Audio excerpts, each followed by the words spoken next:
वो घर को बुलाते हैं, उनको इलाज करने घर को बुलाते हैं।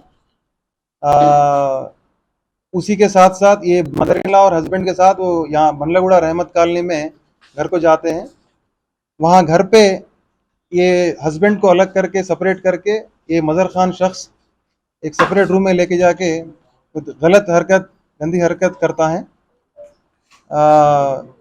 ये जो भी हुआ, उन्हें पहले ये लेडी को 5 जिन्नात वगैरह डेविल्स वगैरह है, अगर इलाज करने से वो कम हो जाता है, ये बता के इलाज करना शुरू करता है और थोड़ा अंदर लेके जाके नेकेड करके अपना सेक्सुअल पार्टिसिपेट करता है। उसके साथ साथ और वो लेडी को बताता है कि अगर ये बात अगर आपके फैमिली को और आपके हस्बैंड को बताए तो आपके घर वाले सब को प्रॉब्लम होता और सभी लोग मर जाएंगे। ये डर के वो लेडी थोड़े दिन तक किसी को नहीं बोलते, उसके बाद भी उनके सेहत में बदलाव नहीं आता। तेलंगाना के वजीर के ईश्वर ने अमलन इंतखामी मुहिम का आगाज कर दिया है। बीआरएस के लीडर व तेलंगाना के वजीर के ईश्वर ने जारिया साल के आखिर में होने वाले रियासती असम्बली के इंतखाबात के लिए अमलन इंतखामी मुहिम का आगाज कर दिया है। इन्होंने इस खुसूस में धर्मापुरी असम्बली हलके से आज अपनी प्रजा आशीर्वाद यात्रा का आगाज किया। ये यात्रा जगदेवपेट से शुरू हुई। रियासती वज़ीर सबिता रेड्डी और तलसानी श्रीनिवास यादव ने सनत नगर के सरकारी स्कूल में 2 करोड़ 22 लाख रुपए की लागत से किए जाने वाले तराक़ाती कामों का इफ्तिताह अंजाम दिया। इस मौके पर वज़रा ने नए लगाए गए सीसी कैमरों और वाटर प्लांट का भी इफ्तिताह अंजाम दिया।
टास्क फोर्स वेस्ट जोन की टीम ने कल शब हैदराबाद के पंजागुट्टा इलाके में हुक्का पार्लर पर छापा मारते हुए पार्लर के मालिक और 10 ग्राहकों को पकड़ लिया। पुलिस ने हुक्के के पैकेट्स, फ्लेवर्स, फिल्टर्स और दीगर अशिया जब्त कर ली। एक इत्तला पर पुलिस की टीम ने आरके प्लाजा में ये छापा मारा और इसके मालिक को गिरफ्तार कर लिया।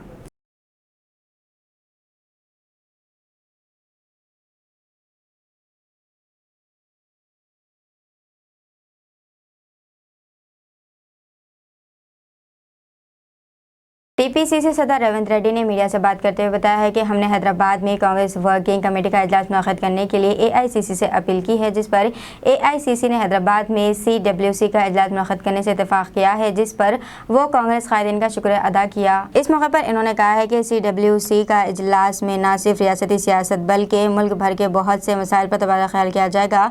हम 17 सितम्बर को यौम आज़ादी पर तेलंगाना के अवाम को मुबारकबाद देने के लिए एक प्रोग्राम का एहतमाम करेंगे। इन्होंने कहा सीडब्ल्यूसी का इजलास कौमी सियासत पर बहस का एक प्लेटफॉर्म होगा। सीडब्ल्यूसी की मीटिंगों में 5 रियासतों के इंतखाबात, पार्लियामान इंतखाबात, इत्तेहाद, हिकमत अमली और कांग्रेस पार्टी को मजबूत करने के फैसले शामिल हैं। इन्होंने यकीन ज़ाहिर किया है कि तमाम कांग्रेस कायदीन सीडब्ल्यूसी मीटिंग को कामयाब बनाने के लिए मिलकर काम करेंगे और तेलंगाना में हिंदुस्तान के इत्तेहाद को जीतने की हिकमत अमली बनाई जाएगी। बंदा रोज़ दुआ करता है कि ए अल्लाह सीधे रास्ते पर चला, जिन पर तूने कामयाबियाँ अता की है। इनका रास्ता बेहतरीन अखलाक, हुस्न सलूक, बाला रास्ता है। मौलाना सूफी अरशद चिश्ती का खिताब। बंदा रोज़ दुआ करता है, ए अल्लाह सीधे रास्ते पर चला, जिन पर तूने कामयाबियाँ अता की। इनका रास्ता बेहतरीन अखलाक, हुस्न सलूक वाला रास्ता है, अल्लाह की रज़ा वाला रास्ता है। तभी अल्लाह ने इनकी ज़िंदगियों को कामयाब वाली ज़िंदगी करार दिया, वरना अल्लाह ये चाहता मेरे रास्ते पर चलो, ये मेरे पसंदीदा बंदे हैं और ये कामयाबी वाला